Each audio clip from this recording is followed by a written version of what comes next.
Bonjour à tous. Dans cette vidéo, nous allons revoir les notions principales que nous avons vues dans le chapitre sur l'univers en début d'année. Et à la fin, vous trouverez des exercices pour vous permettre de revoir ces notions. Alors dans un premier temps, on va faire un point général sur l'histoire de l'univers et du système solaire. Alors, au commencement, il y a eu le Big Bang. On est donc à T0, Big Bang, apparition de l'univers et de toute la matière qui le constitue.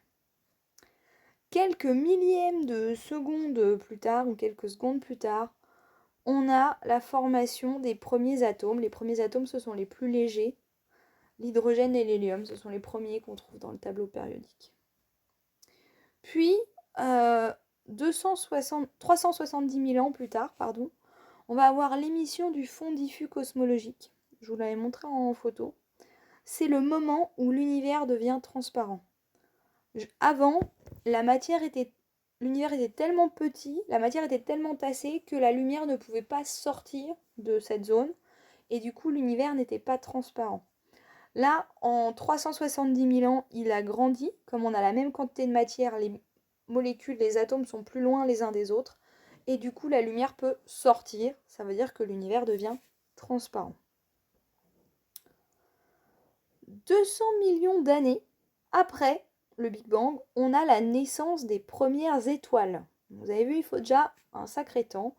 Donc je vous rappelle, les premières étoiles, c'est la matière qui s'agrège et qui va, sous l'effet des chocs et de la densité, va donc entraîner les premières réactions nucléaires. Et donc on a la naissance des premières étoiles. Il faudra encore attendre un paquet de temps, donc puisqu'on arrivera à t égale 3 milliards d'années, donc 2,8 milliards d'années plus tard, pour avoir la formation des premières galaxies. D'accord? Et c'est à ce moment-là que se sont formées les plus vieilles étoiles de la Voie lactée. Je vous rappelle que la Voie lactée, c'est notre galaxie. Donc, c'est pas le cas de notre Soleil, mais un certain nombre d'étoiles qui sont dans notre galaxie sont apparues 3 milliards d'années après le Big Bang, en même temps que les premières étoiles. Et ensuite, il ne se passe rien pendant 6,1 milliards d'années, dans les grandes dates importantes. Et là, la date qui nous intéresse, c'est que 9,1 milliards d'années après le Big Bang, il y a la formation du système solaire. C'est-à-dire formation de notre étoile et de la Terre sur laquelle on est. Aujourd'hui, on est là, d'accord? Donc ça fait 13,7 milliards d'années que le Big Bang a eu lieu. Donc là, je vous ai mis avec une échelle dans ce sens-là. Vous connaissez aussi les dates dans l'autre sens, normalement, dans les documents que je vous ai donnés depuis le début de l'année. Donc c'est pour ça que je trouvais ça intéressant de faire ça dans ce sens-là. Pour rappel, du coup, notre système solaire, 4,6 milliards d'années à peu près. Alors au niveau de l'organisation des structures dans l'univers, d'abord il y a l'univers. L'univers, c'est le tout. Je vous rappelle que l'univers a des limites, qu'il est en croissance constante. Ça ne fait que grandir. Tout ce qui est à l'intérieur s'éloigne au cours du temps. Et donc, comment on a classé les structures dans l'univers? L'univers est découpé en superamas. Les superamas de galaxies. De quoi sont constitués ces superamas? Ils sont constitués d'amas de galaxies. Ok. Qu'est-ce que c'est qu'un amas de galaxies? Vous avez des galaxies qui vont se regrouper pour faire des amas. Et ces amas vont eux aussi se regrouper pour faire des superamas. À chaque fois, entre les amas de galaxies, il y a du vide, d'accord? Mais, et entre les superamas, il y a du vide de façon encore plus importante, d'accord? C'est vraiment, ça fait des réseaux, en fait. Et donc, au sein des amas de galaxies, on va avoir les galaxies. La nôtre, je vous rappelle, s'appelle la Voie lactée. Les galaxies sont constituées de systèmes planétaires, donc des étoiles et des planètes. Mais toutes les étoiles n'ont pas des planètes. Et c'est pareil, des fois il y a des systèmes avec 2 étoiles. Je vous rappelle, il y a une grande diversité, il existe plein d'informations sur Internet si ça vous intéresse. Et je vous avais distribué un certain nombre de documents au début de l'année. Vous pouvez tout à fait compléter ça. Ça, c'est le schéma général. Alors ensuite, le système solaire, on parle un peu de chez nous. Donc, il est dans la galaxie qu'on appelle la Voie lactée, Milky Way en anglais. Il ressemble à ça. Alors, c'est une... je ne sais pas si vous vous rappelez, je suis toujours aussi douée en dessin. C'est une galaxie spiralaire, d'accord? Donc il y a des bras comme ça. Et je vous rappelle que nous, on est par là, donc plutôt au bord hein, d'un des bras. Et ça tourbillonne en continu. Au milieu, il y a un trou noir. Et plus on va vers le centre, et plus il y a de nombreuses galaxies et étoiles, ce qui donne cette impression qu'au milieu, c'est plus lumineux. Donc le système solaire, il a 4,6 milliards d'années, 4,6, 4,16, ça dépend des systèmes de datation. Et donc, il est constitué de 8 planètes. Vous êtes censé connaître l'ordre. Il existe plein de phrases pour retenir l'ordre des planètes. Débrouillez-vous pour en trouver une qui vous convient. D'accord? C'est à connaître. Ensuite, les points importants, ce sont les distances. Alors, les distances, il y a deux unités principales quand on parle des distances dans l'univers.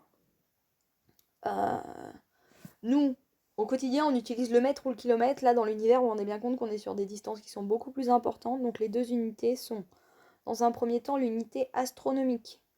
L'unité astronomique, ça correspond à la distance entre la Terre et le Soleil, soit 150 millions de kilomètres. Et elle est utilisée pour les distances au sein d'un système planétaire, car les kilomètres, c'est une unité qui est trop petite, 150 millions, vous voyez bien, entre la Terre et le Soleil. Du coup, pour Jupiter, on arrive à des choses énormes. Et c'est là où on préfère du coup utiliser l'unité astronomique. Ça, c'est à connaître. Ensuite, la deuxième unité, plus complexe mais très intéressante, c'est l'année-lumière. Qu'est-ce que c'est qu'une année-lumière? Une année-lumière, c'est la distance parcourue par la lumière en une année. Ça correspond à peu près à 9,5 fois 10 puissance 12 km ou 9,5 fois 10 puissance 15 mètres. Voilà. Et elle est utilisée pour les distances entre les systèmes planétaires, les étoiles, les galaxies, en fait tout ce qui va être au-dessus d'un système planétaire, d'accord? Dès qu'on n'est plus à l'intérieur d'un système planétaire, on utilise l'année-lumière. Alors, retrouver cette valeur, je sais que pour vous c'est quelque chose d'assez compliqué, donc j'ai prévu de retravailler dessus. Je vous rappelle, l'année-lumière, c'est la distance parcourue par la lumière en une année, donc comme c'est une distance, on utilise cette formule. D égale V fois T, qui est à connaître et qui est lié au cours sur les mouvements. Donc, parcouru par la lumière en une année, donc la vitesse, c'est la vitesse de la lumière, et le temps, c'est en une année. Au niveau donc des données, je remets en jaune ici la vitesse, en vert le temps, et voilà. Donc, la vitesse, c'est 300 000 km par seconde pour la lumière. Et le temps, c'est une année. Attention, les unités, elles ne sont pas cohérentes. Là, je suis en secondes et là, je suis en années. Je ne peux pas multiplier des secondes par des années. Il faut absolument que je commence par convertir. Donc, il va falloir mettre une année en secondes. Comment on fait ça? Je sais que c'est généralement là que ça commence à stresser pour vous.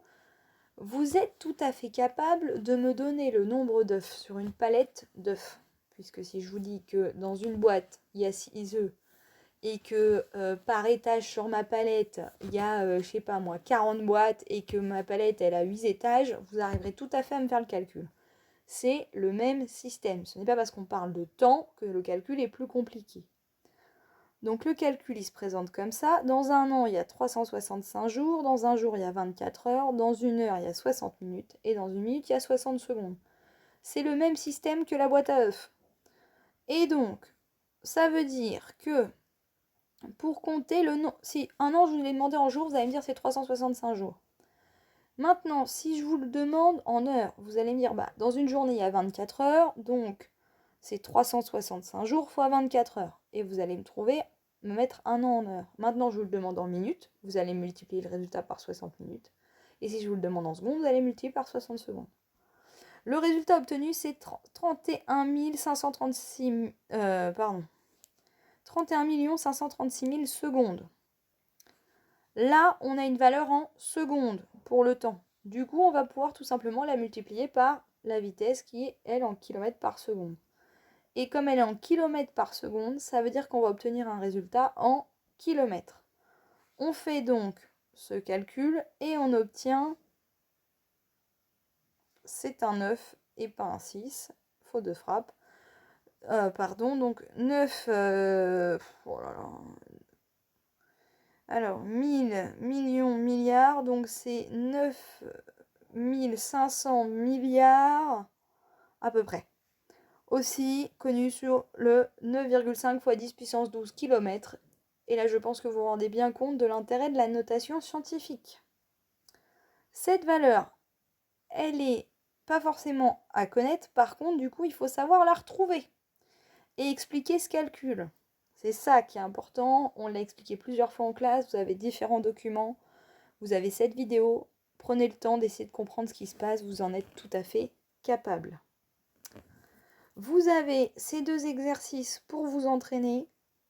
Je compte sur vous pour les faire. Vous aurez les corrections la semaine prochaine avec des vidéos explicatives.